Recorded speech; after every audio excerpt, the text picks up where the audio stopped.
This program raises questions. This program is for people who find it hard to trust God. The best answers are wrapped in flesh and blood. My friends, people who are enduring real tragedies every single day. Quadriplegia, muscular dystrophy, stroke, bankruptcy, loneliness, singleness. We're going to talk to those very people who have touched my life.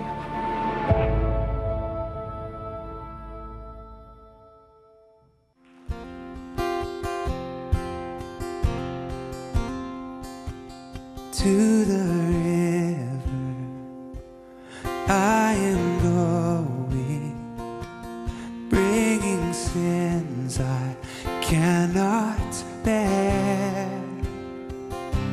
But it was when my buddy brought the fuzz wah pedal and stepped on it, and I thought, okay, I want to play the guitar.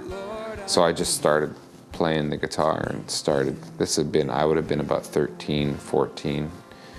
And just started teaching myself, basically. In these waters, healing mercy. Fleetwood Mac, you know, when Rumors came out, Don't Stop Thinking About Tomorrow, you know, just the emotion of some of that music really grabbed me. Lord, I need to meet you there. When I was a teenager, I tried doing the whole rock band, garage band, tried to write some real heavy, you know, songs speaking to those who were using drugs, those who are, you know, like songs pointing at you, like this. And they were so dismally bad. But I had to basically try some things, and then it was like, I just realized I am created to write and sing worship music to God. Music that's vertical, but it's contemporary in its flavor and its stylings, and not worry about an audience. I'm singing my prayers. I'm directing to God, to the heavens, to my Creator, my joys, my anguishes, my love, my tears, my pain. He is waiting. When I do my concerts, for the most part, I completely tune the audience out. It's a connection not between me trying to sort of win their affection or their attention, but them connecting their hearts to God, me connecting my heart to God, and it's happening at the same time. To meet you there, precious Jesus, I am ready to surrender every care. Take my hand now, lead me closer. Lord, I need to meet you there. Brian Dirksen. If you didn't know his name before, you know it now. And you know his music. He's one of the founding fathers of what we call modern worship music. But don't tell Brian Dirksen that. I mean, the guy prefers to keep a much lower profile, thank you, which isn't always easy after writing standards like The River or Come, Now is the Time to Worship. Autographs, international concert tours, applause, encores. Brian's life seems so full of blessings. Well, yes, but not the sort of blessings you would think. Okay. Zach, come here. Okay, are you ready? Are you ready to count? Are you ready? Here, look. You gotta count to 20, okay? Joyce and I talked about having 12 kids when we got married. Maybe it was more almost like a joke. I don't know. I think we thought we could do it, but I think we always would just tell people that we want 12 kids, but... You know, when you start out, you're invincible, and you can do whatever you dream of doing, and we had 3 children, 3 and under. When Esther was 6 months old, I wasn't planning to have another child so quick. So when Ben was born, You know, we didn't think anything about disabilities at that point. Like, we didn't see anything. Fragile X kids often don't have physical character, like not like Down syndrome where you can see, you don't necessarily see it right away. And so, you know, we carried on. He developed slower than other kids did, but he looked normal, and people would just keep saying, well, in a few years he'll catch up. You know, they knew people who were 3 who had started talking late, and just kept going with that. There's Benji. There's Benjamin Bryan. He was born just over 2 weeks ago. Christmas 1991. Benjamin. Get some good shots of them.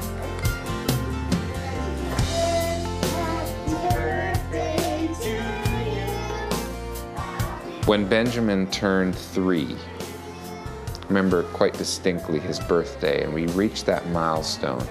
He wasn't talking. There were so many developmental delays, and our friends kept on saying, it's okay, you got late bloomers, and I just sensed something in my spirit, you know, I just felt like something's not right. Benjamin.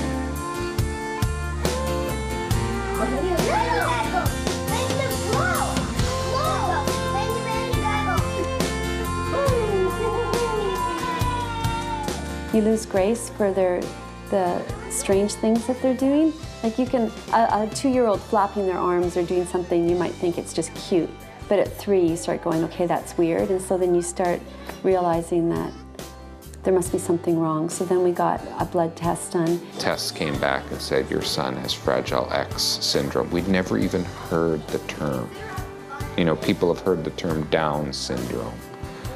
But Fragile X syndrome? Well, you know, we find out that it's a genetic mutation. 16 hours after conception, part of the X chromosome just turns off, and that just multiplies through as the child develops.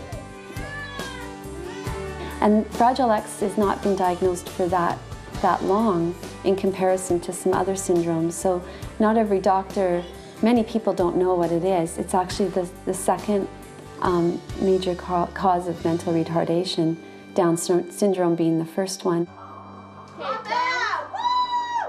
Benjamin! Benjamin! Benjamin! Go Ben! Oh!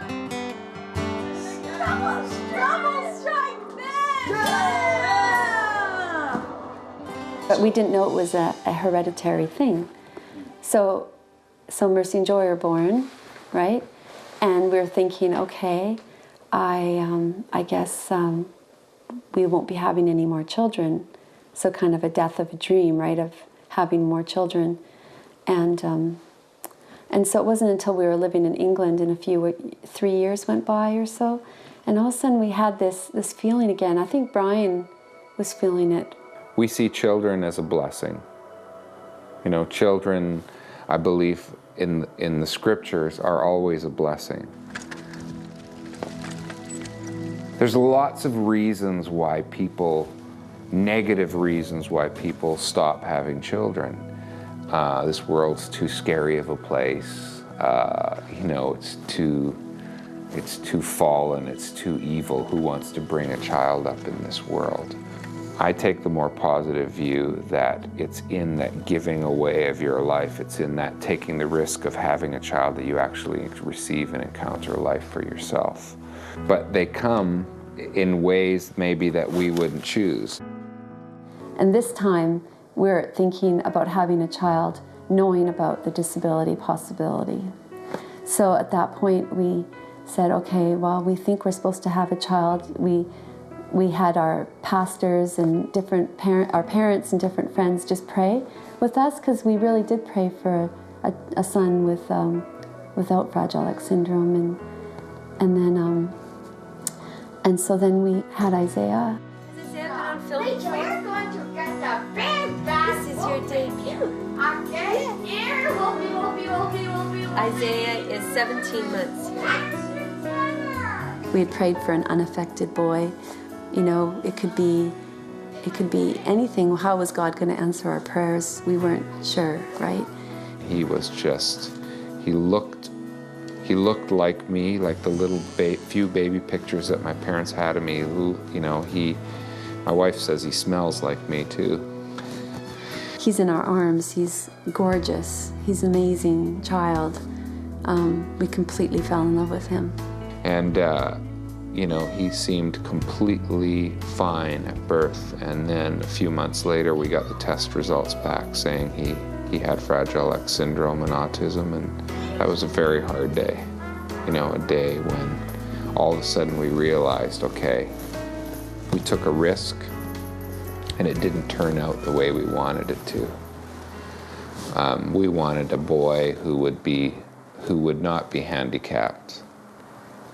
And we had two boys now that were handicapped. And the weight of the future of, you know, caring for boys that potentially would maybe never be able to leave home their whole life, piled in on us, you know. My Olsen is well loved, so you can see scratches. Look at all these. Some of these my kids contributed. I can remember moments when, you know, you'd hear that, you'd be in the living room and you'd be playing with the kids and then you'd run to go do something else and you'd hear from the other room, bang, come back. Oh, a new love mark on my guitar. So.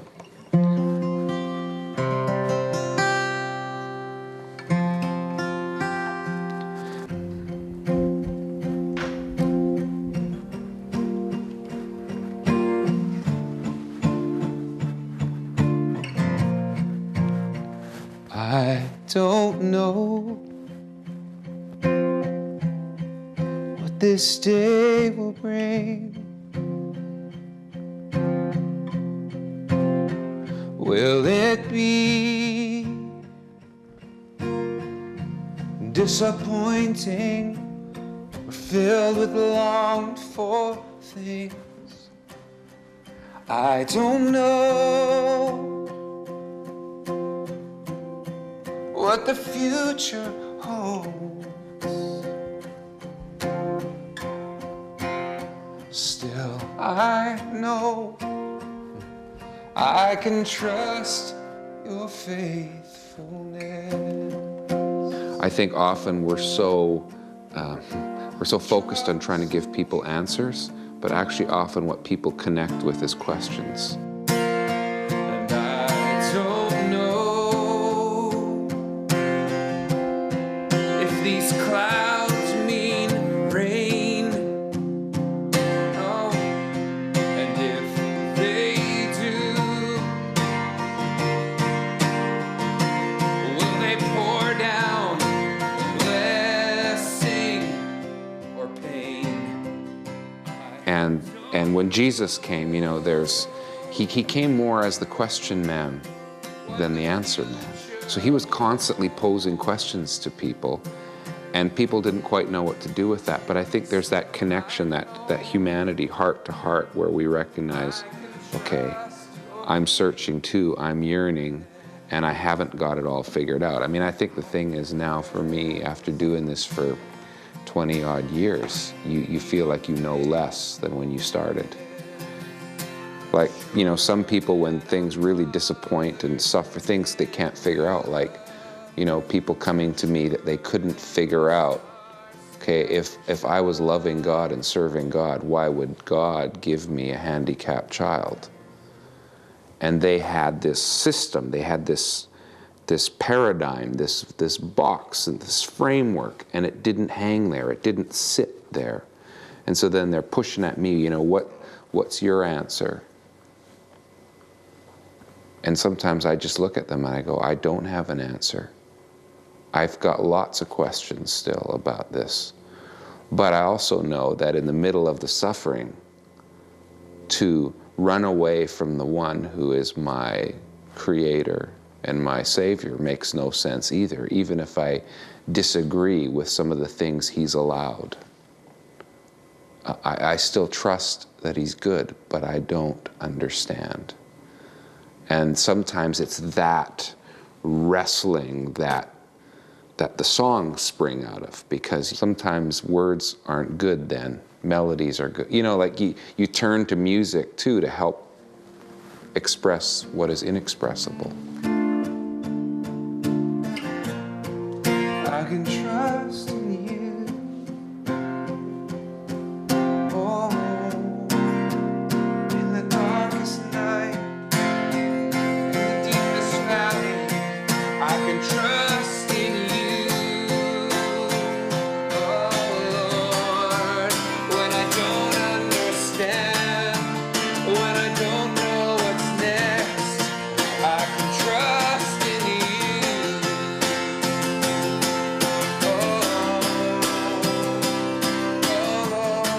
And so many times in my life, we've learned that God works in mysterious ways, and God works through suffering to reveal His love and His grace. Not in ways that we would choose. We wouldn't volunteer. It wasn't like Joyce and I, you know, on our wedding day, on the way out of the church, there was a little sign up on our way to the honeymoon. Okay, stop here and sign up if you'd like to have handicapped children. You know, that's not what a parent chooses. But when God permits that to come into your life, He permits it because He wants to accomplish something He loves in you. And it's such a paradox. I think the kingdom of God is so, He's working grace out of our foolishness and our weakness all the time. And I see that through my boys.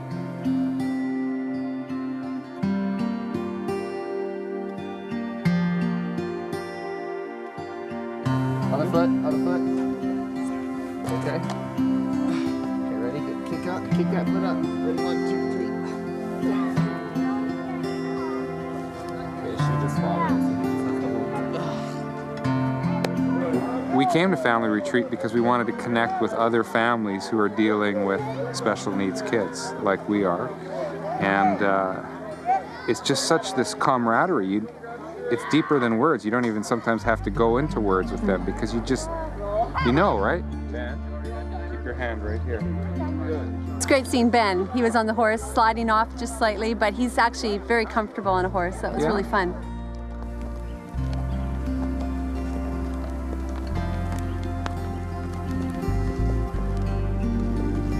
For me, it's like meeting other dads that have special needs kids and are trying to process what does it mean to be a father and love your child, and yet all of the physical and the things. One father I know that I've met here, you know, he has a daughter with cerebral palsy. For 25 years, he's looked after her. He was a single dad for years.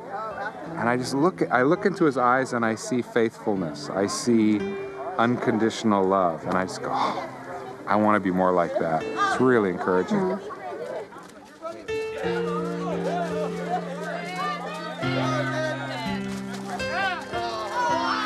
Yeah, Ben got to go into the mud pit, and that's the first time in his life. I think so. I heard he was the first one in. He was pretty into it.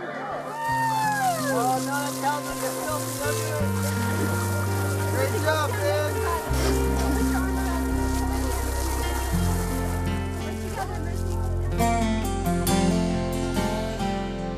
To the river I am going, bringing sins I cannot bear.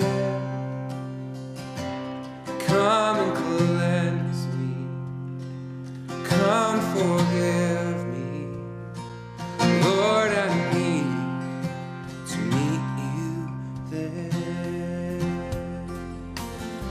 Benjamin and Isaiah were sent into my life as gifts of love, gifts of humility. They teach me about intimacy and communication that's deeper than words. They teach me to slow down. They teach me to stop trying to figure everything out and philosophize it all and just experience, just feel it, just experience this moment. When you're with a mentally disabled person, They can't fake anything. They're either sad, they're happy, they're peaceful, or they're agitated. So they've been sent as a loving gift to teach me. And they're also part of the heartbreak of my life because I want to communicate with them.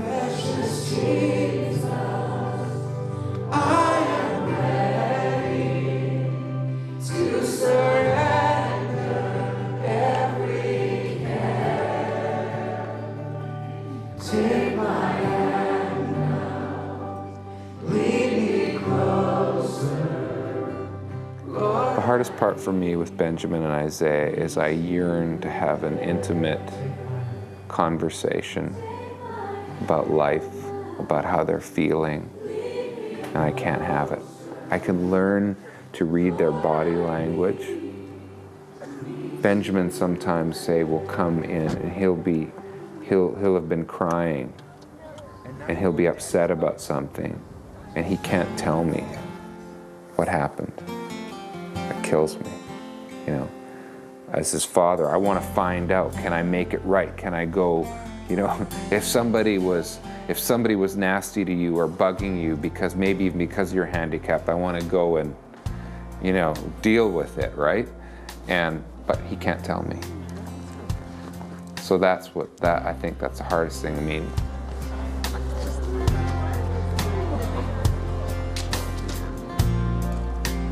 okay, so to set the mix, I guess. This sounds a little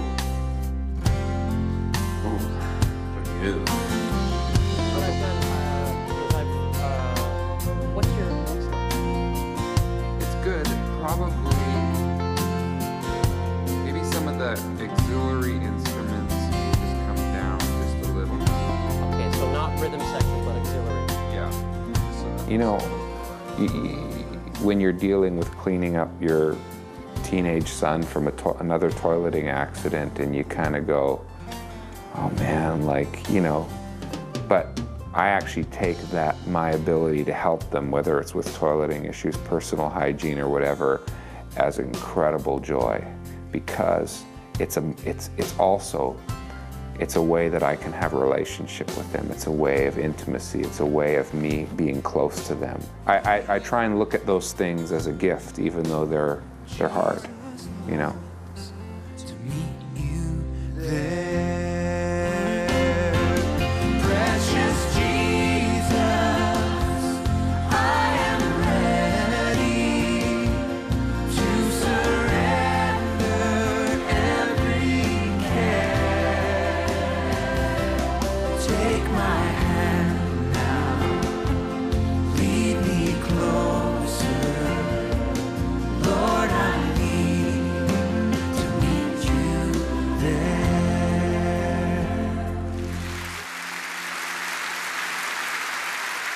I cannot imagine my life without Benjamin and Isaiah. They bring such joy and simplicity and relational connection into my life. The way they're playful with me, the way they're honest with me, they're just totally real with me.